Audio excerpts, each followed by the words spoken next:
Now I'm going to take you through an FRQ type situation that involves KSP specific information. So here's what we got. We have 100 milliliters of solution and it's saturated with MgF2. We added 0.5 grams of the solid into the 100 milliliters of water at 25 degrees Celsius, and it dissolved until no more solid dissolves.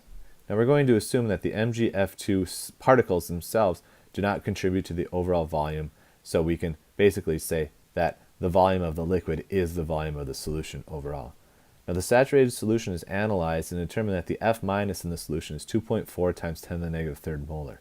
Now we're going to need that information, but not right away. Let's answer this first question. Write out the chemical equation for the dissolving of the solid MgF2 in water. And when I do that, I start with the MgF2 and I break it up into its individual ions. So you've got one Mg ion and two F minus ions. Now originally the 2 was a subscript behind it, and that's the case when you have an ionic solid like MgF2.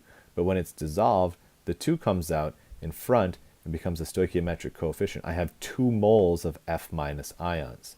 I should probably also include the states of matter, but it's assumed that it's dissolving, so they are in their aqueous state. Now for number 2, calculate the number of moles of MgF2 that got dissolved. Now we're going to utilize the concentration of the F minus ions that it talked about in that last sentence and able to do some stoichiometry to calculate the moles of MgF2 that are dissolved. Because even though we put in 0.5 grams of the MgF2, we didn't dissolve all of it. So I'm trying to calculate of this 0.50 grams, how much of it did get dissolved. So the first thing I'm going to do is I'm going to take the 100 milliliters of solution and multiply it by its molarity, 2.4 times 10 to the negative third moles over 1 liter.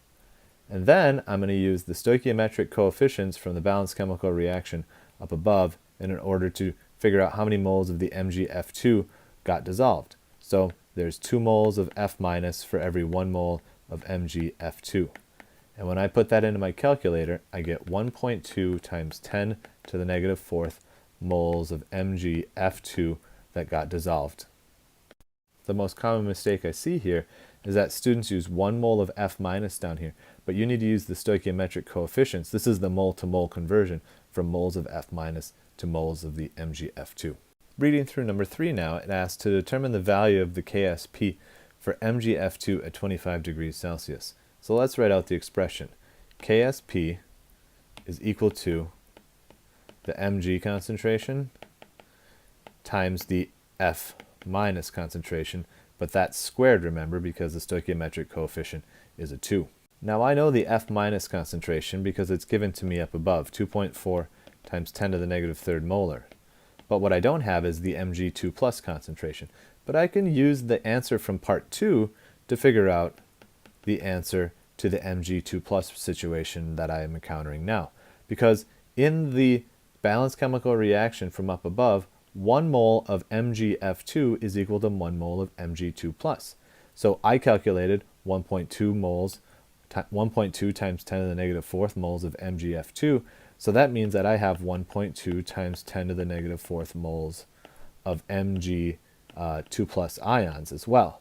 But remember, we're looking at concentration, not number of moles. So in the solution of 100 milliliters or 0.1 liters, I have 1.2 times 10 to the negative third molar Mg2 plus ions. Again, the reason I can't just take this number of moles and plug it in here is because KSP is not moles times moles, it's molarity times molarity. And I need to take the number of moles from part 2 to figure out the moles of Mg2 plus and then calculate the molarity. Now I can take this number and plug it in. So I just duplicate that number and I drag it over here and I multiply 1.2 times 10 to the negative third times 2.4 times 10 to the negative third. But let's not forget that it's a squared term here. Before I multiply, I need to square this. And once I punch that in my calculator, I take 1.2 times 10 to the negative third times 2.4 times 10 to the negative third squared, and I get 6.9 times 10 to the negative ninth, and that is equal to the KSP of the MgF2. But wait, there's more to this problem. So as I read through this problem, I have 500 milliliters of total solution that holds both calcium ions and barium ions and they're both 0.1 molar. And so I've drawn a little beaker down here to show what's going on. 500 milliliter beaker with 0.1 molar calcium and 0.1 molar barium ions. It says the student intends to separate these ions by adding 0.2 molar NaF solution, 1 drop at a time, from a burette. Now the NaF is going to mix and is going to precipitate out either the calcium fluoride or the barium fluoride. Now the first question is, which salt will precipitate first, the calcium fluoride or barium fluoride, based on the KSP values? Now remember, I said the smaller the number, the less soluble. So comparing these two numbers, the CaF2 will precipitate out first because it is the smaller the KSP values. And again, I know that by comparing the two values of KSP of the two fluorides, the one that's smaller, or the one that's times 10 to the negative 11th, is going to precipitate first.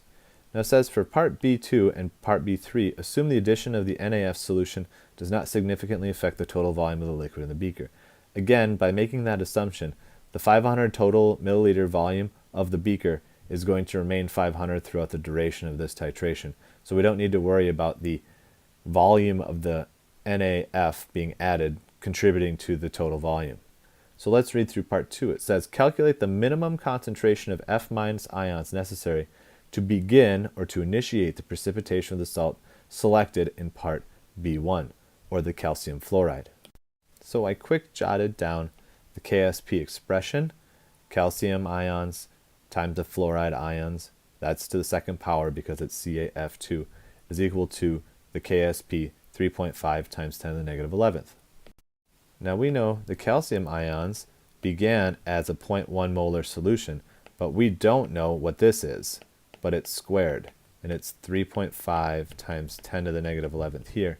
So now all we need to do is solve for x. The first thing we're going to do is divide by 0.10 on each side, and what I get is x squared is equal to 3.5 times 10 to the negative 10th. And you'd expect this to be some pretty easy math because dividing by 0.1 is the same as multiplying by 10. And so you just move the decimal point over 1 to the left. So it's just 10 to the negative 10th rather than 10 to the negative 11th. So the next thing I need to do is then take the square root on each side to isolate the x. So x is equal to the square root of 3.5 times 10 to the negative 10th. And I can easily do that in my calculator by taking square root of the second answer, and I get 1.87 or 1.9 times 10 to the negative 5th. And that's a molarity of the F- ions. Now with that information, the concentration of the F-, along with the original 500 milliliters, I can answer part 3. It says calculate the minimum volume of 0.2 molar NaF that must be added to this beaker in order to initiate the precipitation. Now, because we've established that Ca will precipitate first, I'm just going to cross out the Ba plus 2 because it's really non-essential in this problem. We're only working with the calcium plus 2. And now I can use some stoichiometry to calculate the volume. So start with the volume in liters, 0.500 liters of this solution, and I'm going to multiply it by the molarity of 1.9 times 10 to the negative 5th moles over 1 liter, and that's of the F- ions. Now I need a mole-to-mole ratio. We're trying to figure out the volume of the NaF that will precipitate, and so we need to use a balanced chemical reaction with these stoichiometric coefficients. And for every 1 mole of F-, I need 1 mole of NaF. And finally, I take the molarity of the concentrated NaF and I put that on the bottom. That's how many moles of NaF there are for every 1 liter. And I do a little solution stoichiometry. In summary, we started with 500 milliliters of solution, and we needed to add this concentration of ions to the solution in order to begin the precipitation. Well, the source of the F- ions is the NaF. So once I take the volume times the molarity of the F ions that we calculated up above in part 2, I can then use the mole-to-mole ratio of the titrant NaF in relationship to the Na plus and the F minus. The mole-to-mole ratio you want to use is for the titrant, not for the analyte. Most common mistake I see here is people do this for the CaF2, but we're trying to figure out the volume of the titrant, not the analyte. So 1 mole of F minus for every 1 mole of NaF, and then I finally use the concentration of the titrant NaF to figure out how many liters And my final answer is 4.75 times 10 to the negative fifth liters. Back in 2023, we saw a FRQ problem that had solubility concepts on it. So let's take a look at that one. It was question number 7 that year. It reads, strontium hydroxide is dissolved into water according to the following equation. The KSP expression for strontium hydroxide is provided. Here is the KSP expression. A student draws the particulate diagram shown to represent the ions present in aqueous solution of strontium hydroxide. Identify the error in the student's drawing. Well, if you look at the balanced chemical reaction, you should get 1 mole of SR ions for every 2 moles of hydroxides. But in the picture, you have an equal number, a 1-to-1 mole ratio. So, in part A, the answer is that there should be twice as many hydroxides as strontium ions. We've already established on the last slide that the mole-to-mole ratio for strontium hydroxide is 2 hydroxides for every 1 strontium, which will help us on this next one because it says calculate the value of OH in the solution. And in the problem, we're given that the concentration of the strontium is 0.043 molar. So, if we know the mole-to-mole ratio, we know the molarity to molarity ratio as well. Start with 0.43 moles of SR over 1 liter, and then multiply by the mole ratio. 2 moles of OH on top, 1 mole of strontium on the bottom. So the concentration of OH is just double that of the strontium. It's 0.086 molar. Now that we have the concentration of the strontium and the concentration of the hydroxide, we can calculate the value of the solubility product constant for strontium hydroxide. So you take 0.043 times 0.086 squared. Don't forget about the squared here because of the stoichiometric coefficient of 2 on the hydroxide. You need to square this. And you should get an answer of 3.2 times 10 to the negative fourth. Remember, that's a unitless value because equilibrium constants have no units.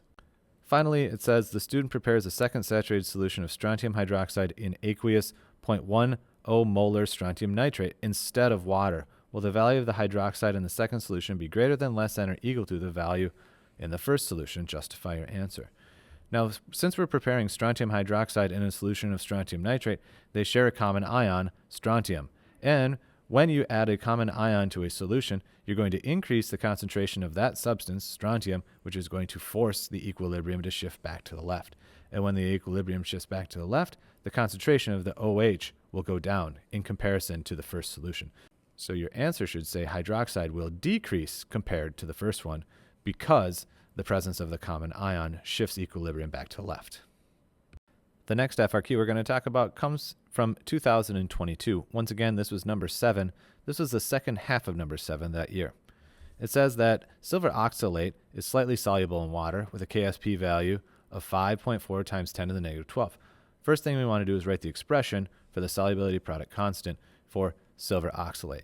So, since there's 2 moles of silver, we want to have Ag squared, and then 1 mole of C2O4 means that we're just going to have C2O4 to the first power and set that equal to KSP. Next, we're going to calculate the molar solubility of the Ag to C2O4 in the neutral distilled water. We're going to use that expression from up above. Once again, it's useful to use an ice table in order to do this. Now, since there's 2 moles of silver, we're going to put initially 0 molar, and then the change is going to be 2x. Since there's a 2 in front of the silver, we want 2x. And then we're going to start with 0 of the C2O4, and we're going to have just x. Add those vertically, and we'll have 2x and x. Now we're going to plug those values into the expression and solve for KSP. So we'll have 2x squared times x equals 5.4 times 10 to the negative 12. Now remember, 2x squared is 4x squared times x gives us 4x cubed. Set that equal to 5.4 times 10 to the negative 12. Then we use our algebra to solve for x, and we'll get 1.11 times 10 to the negative 4th molar. The last part of this question talks about the molar solubility of silver oxalate increases when it's dissolved in an acid instead of neutral distilled water. We need to write a balanced net ionic equation for the process that occurs between these species in the solution that contribute to the increased solubility of silver oxalate in this hypochlorous acid. Remember, the acid is going to react with the oxalate ion, which is the conjugate base of a weak acid. And so we're going to take the H plus and mix it with the C2O4, and we're going to get H2C2O4. And that's the net ionic reaction. And we just need to make sure we throw 2 out in front of this hydrogen ions to make sure that it's a balanced net ionic reaction. Well, that takes care of this video lesson on solubility product constant calculations. Thanks for watching.